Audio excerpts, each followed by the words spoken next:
Olá, pessoal do Café com Leitura, tudo bem com vocês? Vamos continuando com o nosso livro Chega de Regras. Paulo disse a respeito dos judaizantes: acautelai-vos dos cães, acautelai-vos dos maus obreiros. A frase maus obreiros significa literalmente obreiros do mal, implicando que eles lutavam ativamente contra o verdadeiro evangelho.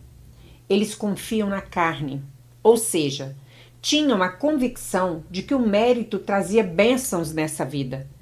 Uma conhecida autoridade diz o seguinte: os judaizantes não tentaram introduzir a economia do Antigo Testamento na igreja, mas uma visão falsa dessa economia. Os pecadores eram salvos nos dias do Antigo Testamento mediante pura graça, assim como são hoje. Essa era uma tentativa da parte de Satanás, arruinar a Igreja de Cristo, não por introduzir o judaísmo do Antigo Testamento, mas uma falsa concepção dele. A mensagem deles era direta: vocês querem gozar da plena aceitação de Deus e das bênçãos que a acompanham? Devem então conformar-se com certos padrões da lei mosaica, inclusive a circuncisão. Os cristãos da Galácia foram atraídos por este ensino. Ele devolvia o controle às suas mãos e restaurava o orgulho em seu próprio valor. Paulo ficou furioso. Admira-me que estejais passando tão depressa daquele que vos chamou na graça de Cristo para outro evangelho, o qual não é outro. Em lugar de depender dos recursos da nova aliança, doados a eles para que pudessem achegar-se a Deus em perfeita liberdade, os Gálatas estavam pensando que talvez fosse uma boa ideia tornarem-se religiosos para gozar assim de bênçãos superiores. Ouça outra vez a lei da linearidade. Faça as coisas certas para obter o que deseja. Coloque o A como sequência dos princípios bíblicos em seu lugar e espere o B das bênçãos desejadas. Bênçãos devem ser mais valorizadas do que o relacionamento com aquele que abençoa. Eles negam implicitamente que possuímos a imagem da comunidade eterna e, portanto, só podemos encontrar profunda satisfação mediante uma relação íntima com um amante, como um amante perfeito. Nada menos que isso será admissível. Eles disfarçam bem o seu engano. Deus é bom, afirmam. Ele é fiel, anseia abençoado. Agora que o conhece, espere as bênçãos que ele está pronto a derramar sobre sua vida. Siga as suas regras, cumpra as condições, convença a olhar para você com favor e terá o que quer. Uma vida farta de bênçãos proporcionadas pelo nosso generoso Deus. Chamam a isso de viver segundo os princípios bíblicos. Paulo, por sua vez, considerou isso voltar aos princípios fracos e miseráveis deste mundo. É um pensamento surpreendente e um tanto perturbador, a ideia de que a obediência a princípios bíblicos possa estar errada. Quando agir certo é uma estratégia para obter o que desejamos, nossa energia é orgulho e nosso foco é o ego. Os princípios bíblicos são reduzidos aos princípios básicos do mundo quando seguidos a fim de ganhar a vida melhor que exigimos.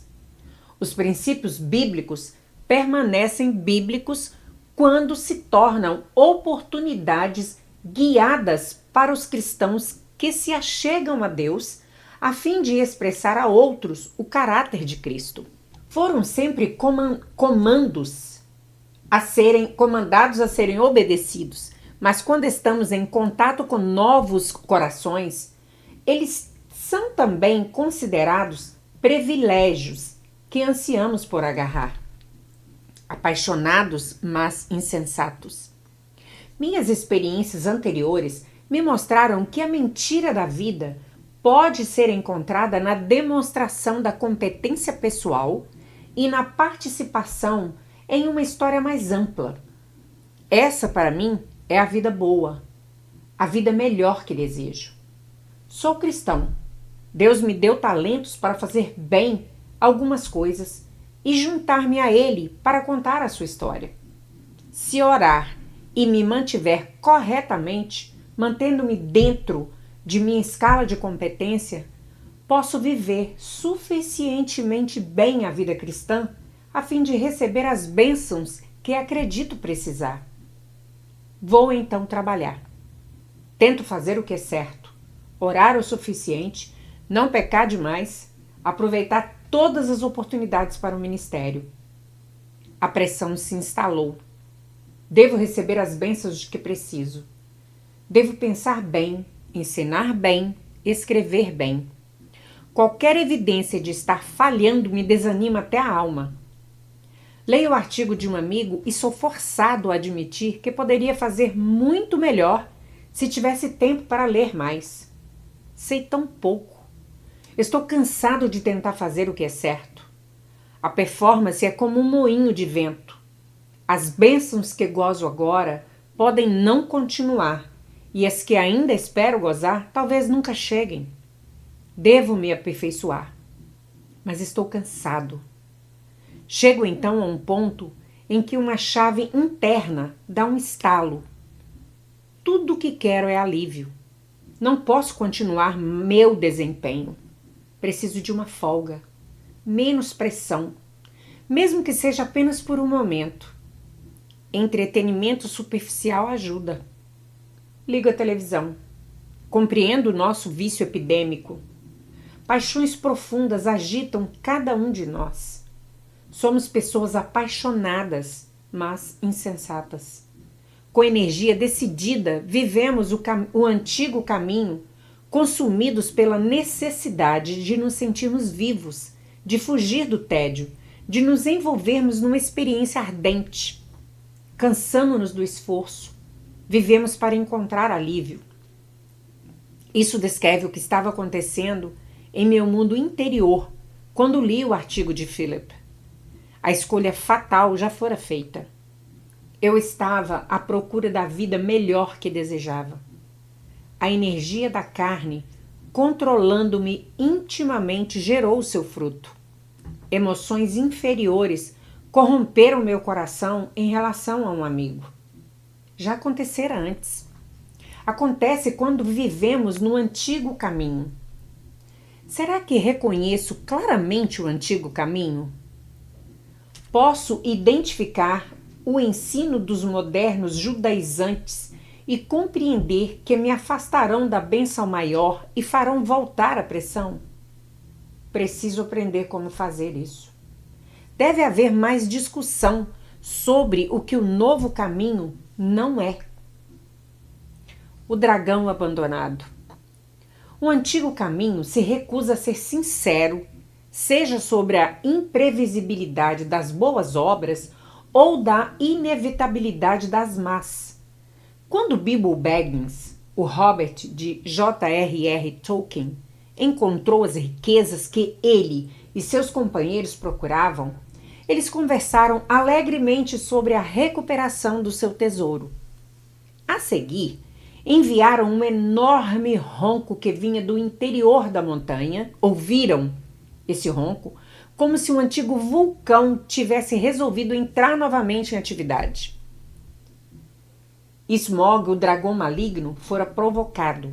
Tolkien comenta: não é bom deixar um dragão fora dos seus cálculos, caso viva perto dele. Moramos perto de um dragão de 3 cabeças. O mundo nos rodeia. O diabo nos espreita e a carne está dentro de nós. Quando este dragão ruge, nem sempre parece um vulcão em erupção. Parece mais um amigo chegando para um jantar. Nosso inimigo conversa amigavelmente sobre as boas coisas que podem acontecer em nossas vidas e o que poderíamos fazer para aumentar as chances de que elas acontecerão. Ele parece amigável, bem intencionado e preocupado com os nossos interesses. Não vacila em nada ao introduzir religião no assunto. Longe disso, o que Cristo pode fazer por nós e que nos dizem que Ele quer fazer faz parte regular da conversa. É difícil reconhecer quando acontece, mas em algum ponto uma mudança ocorre em nossos pensamentos. Em algum momento da conversa, paramos de pensar em Cristo como soberano Senhor, se é que o fizemos alguma vez, e o consideramos mais como um amigo útil. A partir do momento em que o conhecemos, a vida tornou-se boa para nós. Fechando a boca do dragão. Paulo não cometeu o erro de deixar o dragão fora de seus cálculos. Vale a pena notar um de seus métodos para resistir ao apelo da mensagem do dragão. Paulo falou abertamente sobre o seu sofrimento, não em tom de queixa, mas como uma lembrança de que a vida abundante de seguir Jesus significa oportunidades abundantes de achegar-se a Ele nos tempos difíceis, e não uma abundância de circunstâncias e sentimentos agradáveis. Ouça suas palavras aos Coríntios, cristãos mais atentos para o fato de sentir agora o que Deus prometera que sentiriam apenas no céu.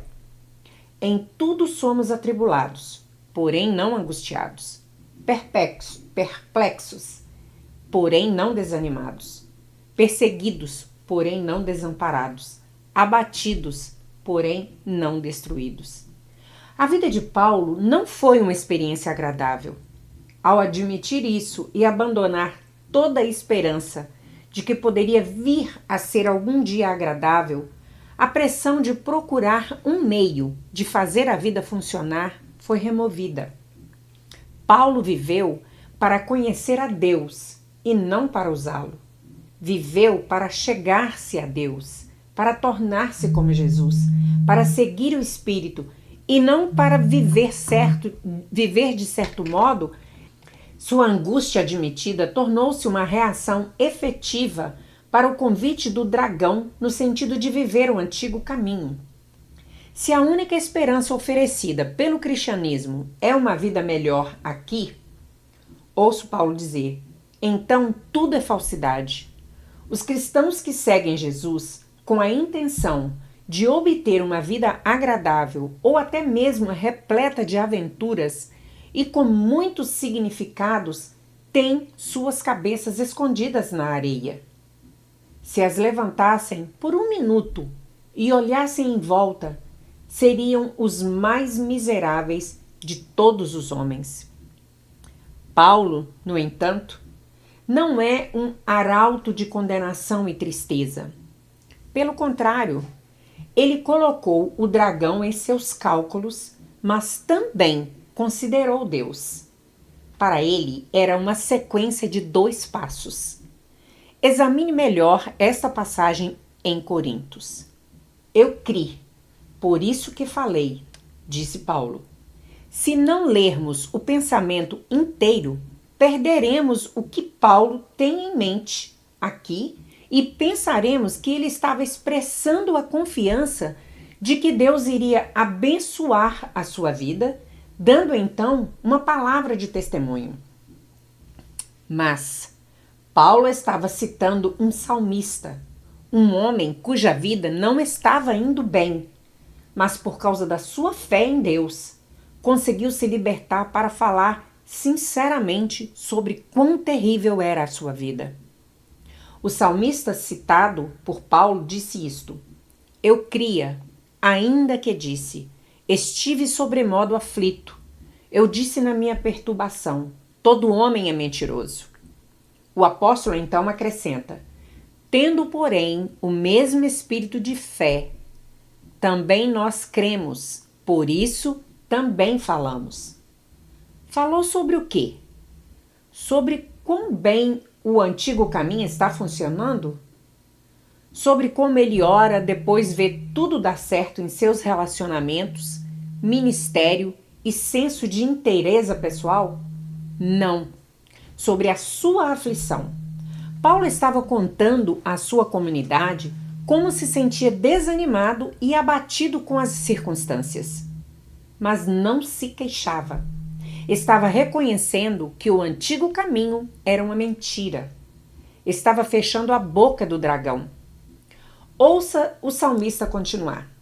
Depois de compartilhar abertamente que se sentia dilacerado e infeliz e que sua comunidade não era confiável, ele exclama: Que darei ao Senhor por todos os seus benefícios para comigo? Benefícios de Deus? A vida do homem não ia bem. Ele não estava claramente vivendo no antigo caminho. Não estava supondo que a bondade de Deus se traduzia constantemente numa vida melhor de bênçãos neste mundo. A seguir, acrescenta: Preciosa é aos olhos do Senhor a morte dos seus santos. Senhor, de veras sou teu servo, quebraste as minhas cadeias. Quando o salmista pensava na bondade de Deus, não se referia às bênçãos divinas nesta vida. Sabia que a sua jornada seria uma luta contínua, mas continuou em uma longa obediência. Sou teu servo, e gozou da liberdade provida pela esperança da presença de Deus, agora, e das bênçãos mais tarde. As cadeias se soltaram, a pressão acabou. Ele não estava tentando viver corretamente, a fim de tornar sua vida mais confortável e compensadora. Paulo faz eco ao pensamento. Depois de afirmar possuir o mesmo espírito de fé que permitiu ao salmista admitir que sua vida era difícil, ele nos diz que podemos enfrentar uma vida que não funciona, sabendo que aquele que ressuscitou o Senhor Jesus também nos ressuscitará com Jesus e nos apresentará convosco. Vamos entrar na mente de Paulo, chegar ao seu coração, ver o que ele pensa constantemente e as paixões que o inflamam. Paulo não está interessado em fazer essa vida funcionar. Como Robert Bagans, Paulo deixou o túnel de uma vida confortável e partiu para encontrar o tesouro. Bagans deixou sua caverna, bem estocada e espaçosa, onde ouvia o assobio do bule anunciando que estava na hora do chá. Paulo abandonou sua posição poderosa e respeitada de líder religioso entre os judeus, em que podia gozar do prestígio do seu chamado. Ambos se afastaram da vida melhor de bênçãos e entraram numa jornada difícil e cheia de obstáculos que prometia um tesouro melhor. Para Paulo, era a proximidade de Deus, agora em medida, então face a face. Ele não era, entretanto, um cristão do tipo vida após a morte. Não era possível acusá-lo de se tornar um recluso monástico, alguém tão preocupado em aproximar-se de Deus que esqueceu a batalha ao seu redor. Todas as suas provações, disse ele, eram suportadas por amor de vós, para que a graça, multiplicando-se, torne abundantes as ações de graça por meio de muitos, para a glória de Deus. Recusa em viver realmente. Um amigo me convidou para o café, pedindo que ficasse a maior parte da manhã. Gostaria de ser o foco da sua atenção por algumas horas. Disse: minha vida está desmoronando de todo lado. Perdi toda a esperança de que as coisas melhorem. Cerca do meio-dia, depois de procurarmos juntos para saber onde o Espírito trabalhava em sua alma, ele disse: tenho plena confiança de que Deus está me abençoando com a oportunidade de conhecê-lo como nunca antes. E está acontecendo. Nunca tive tamanha confiança na sua bondade.